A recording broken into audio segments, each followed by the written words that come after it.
अस्सलाम वालेकुम, मैं हूं Ali Malik, CEO Empire Homes. और आज मैं आपसे डिस्कस करने जा रहा हूं करंट रियल एस्टेट मार्केट को और इसके ट्रेंड को, कि मार्केट की करंट पोजीशन क्या है और आगे ट्रेंडिंग क्या नज़र आ रही है, मार्केट क्या करने जा रही है। आपको पता है जैसे कि लोग रियल एस्टेट की मार्केट से लास्ट 2.5 ईयर से बड़े डिस्टर्ब रहे हैं कि आने वाले दिनों में क्या होगा, मार्केट स्लो हो रही है। उससे पहले मार्केट की पोजीशन बहुत बेहतर होती थी, मगर आज क्या पोजीशन है हम इस पे डिस्कस करेंगे और आने वाले टाइम पे आपको बताऊंगा कि मार्केट की पोजीशन किस तरफ जा रही है। देखें, सबसे पहली चीज़ जब आपने रियल एस्टेट मार्केट को सर्च करना होता है और समझना होता है, तो पहली चीज़ बिजनेस का असूल है कि सप्लाई एंड डिमांड को आपने देखना होता है कि आपके पास सप्लाई कितनी आ रही है और डिमांड कितनी आ रही है। हम जब मार्केट में देख रहे हैं तो सप्लाई में 50 प्लॉट मार्केट में लेट्स सपोज सेल के लिए मौजूद है और डिमांड 2 प्लाटों की है या 4 प्लाटों की है। जब वो इतनी कम डिमांड होगी, इट मीन्स के market positioning is not good. Market positioning खराब पोजीशन है, अच्छी पोजीशन नहीं है। तो सप्लाई एंड डिमांड को सबसे पहले हमने देखा कि इस टाइम पे मार्केट की पोजीशन ये है कि बेचने वाले 50 लोग हैं और ख़रीदने वाले 2 लोग हैं। सप्लाई एंड डिमांड के बाद फिर आप देखते हैं कि प्राइस की क्या पोजीशनिंग है। तो प्राइस की ये पोजीशनिंग है कि लेट्स सपोज बेचने वाला एक प्लॉट है 10 मरले का जिसका 125 डिमांड कर रहा है और उसका माइंड होता है कि उसने 122 120 में सेल करना है, मगर जो खरीदने वाला बंदा है वो 112 113 110 से ऊपर ही नहीं जा रहा, जिस वजह से वो जो 4-5 लोग खरीदने वाले हैं उनकी भी डील्स क्लोज नहीं हो रही, क्योंकि बेचने वाला भी अब कितना एक लॉस करे और ख़रीदने वाला चाहता है कि उसको फ्री मिल जाए। तो ऐसा कभी भी नहीं हो सकता। अगर ख़रीदने वाला सीरियस और मिच्योर होता है तो वो फिर 117 118 120 में बैठ के डील क्लोज कर लेता है। अगर नहीं होता तो वो फिरता रहता है और उसे सस्ती चीज़ नहीं मिलती। वो इस खुशफहमी में है कि मार्केट स्लो है, उसे चीज़ बिल्कुल फ्री मिल जाए। तो बिल्कुल फ्री कोई भी नहीं देता, क्योंकि इस टाइम पे लोग जो चीज़ें सेल कर रहे हैं वो ऑलरेडी लॉस पे कर रहे हैं। उसके बाद हम देखते हैं इकोनॉमिक इंडिकेटर्स, कि इस टाइम पे हमारे मुल्क के इकोनॉमिक इंडिकेटर्स क्या हैं। आप लोगों के सामने ही है, सारे इकोनॉमिक कंडीशंस को इतनी बेहतरी की तरफ नहीं है कि हमें ये लगे कि कोई पैसा बहुत बड़ी तादाद में बाहर से निकल के आएगा और वो रियल स्टेट में या किसी भी मार्केट में आएगा तो मार्केट पोजीशनिंग बेहतरी की तरफ चली जाएगी। ऐसा नहीं है। इकोनॉमिक इंडिकेटर्स हमारे जो हैं वो इस टाइम पे गुड नंबर्स में नहीं है, वो नेगेटिव नंबर्स में है। वो अच्छे नंबर्स में कब जाएंगे, इसमें अब जब गवर्नमेंट बन रही है, उनके मिनिस्टर्स हलफ उठाएंगे और वो उसके बाद कोई अच्छा कोई रोड मैप देते हैं तो तब होगा। रियल एस्टेट मार्केट जो है ना, उसकी हमेशा जो इकोनॉमिक इंडिकेटर्स जो होते हैं वो उसकी जीडीपी से बहुत डिपेंड करते हैं कि आपकी जीडीपी की पोजीशनिंग कैसे जा रही है।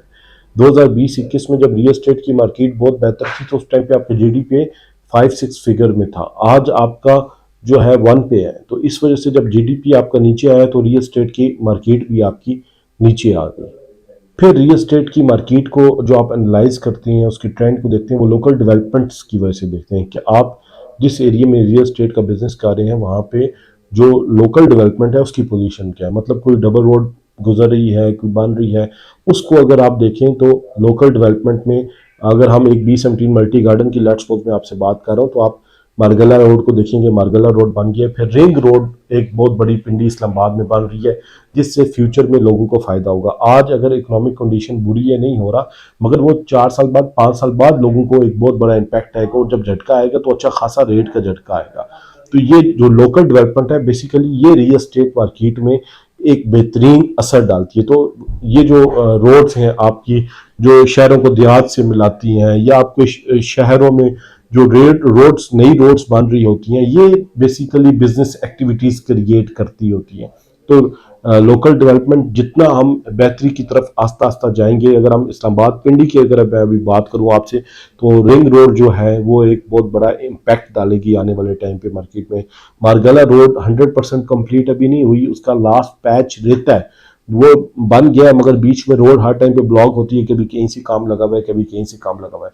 तो जब वो रोड जब ओपन हो जाएगी तो वो भी एक बहुत बड़ा इम्पैक्ट डालेगी, खास तौर पे जोन 2 के एरिया के लोगों को, में जिसमें आपकी D17 D18 AWT वापडा town C18 B17 Faisal hills new city phase 2 इवन के कोस्तान इनक्लेव तक, इस सारे पैच को जो फायदा देगी वो मारगला रोड देगी और रिंग रोड देगी, क्योंकि रिंग रोड जहां से भी गुजरे उसने आके संजानी चौक पे मारगला रोड को टच करना है। तो ये एक बहुत बड़ा गेम चेंजर आने वाले टाइम पे साबित होगा।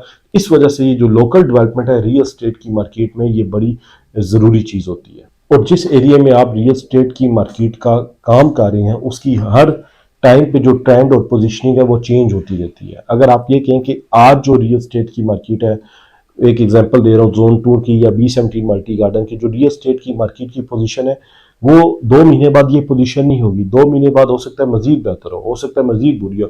तो हर टाइम पे रियल एस्टेट की मार्केट ट्रेंड जो होता है वो चेंज हो रहा होता है। तो रियल एस्टेट मार्केट का जो ट्रेंड है आज के टाइम पे, जो मैंने आपको ये सारे पॉइंट्स में समझाने की कोशिश की है कि वो यही है कि इस टाइम पे मार्केट की पोजीशन को अगर हम सप्लाई डिमांड और सारी चीज़ों को देखते हैं तो नंबर ऑफ परचेजर्स कम है, नंबर ऑफ सेलर्स ज़्यादा है।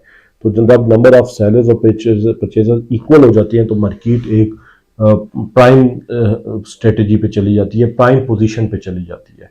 तो इंशाल्लाह आने वाला जो टाइम है 3 महीने बाद, 4 महीने बाद, वो हमें ये नज़र आ रहा है कि रियल एस्टेट की मार्केट की तरफ लोग आएंगे, क्योंकि और कोई ऑप्शन ही नहीं है। जिस तरह कोरोना में जब मार्केट बंद रही, जब उसके बाद ओपन हुई मार्केट, तो आप देखें एक रियल एस्टेट में बहुत अच्छा काम हुआ। इसी तरह पिछले 2-2.5 साल से रियल एस्टेट की मार्केट स्लो है, मगर वो अब कितना स्लो रहेगी उसने अब जाना है, क्योंकि जो जिन रेट्स पे मार्केट आई हुई है रेट्स पे आने की तुक ही नहीं बनती, बहुत बड़ा एक गैप मौजूद है। तो ये गैप कवर होगा, मगर इसके साथ और भी इम्पैक्ट हैं, इकोनॉमिक कंडीशंस है, आपकी लोकल डेवलपमेंट है, ये सारी चीज़ें बड़ी डिपेंड करती हैं। तो रियल एस्टेट की मार्केट की ट्रेंड और एनालिसिस जो मैं आपको समझा सकता था वो मैंने आपको समझाए हैं। किसी भी किस्म की रियल एस्टेट के बारे में आप इंफॉर्मेशन लेना चाहती हो, आप कोई इन्वेस्टमेंट करना चाहती हैं, आप कोई घर बना के सेल आउट करना चाहती हैं, तो एम्पायर होम्स के दिए हुए ऑफिशियल नंबर पे कॉल करें, हमारे ऑफिस लाजमी विजिट करें। हम बैठ के आपके साथ गपशप लगाएंगे, एक चाय का कप पियेंगे और कोशिश करेंगे कि आपको जितना बेहतर तरीके से रियल एस्टेट इन्वेस्टमेंट को समझा सकें, आपको लाजमी समझाएं। Thank you.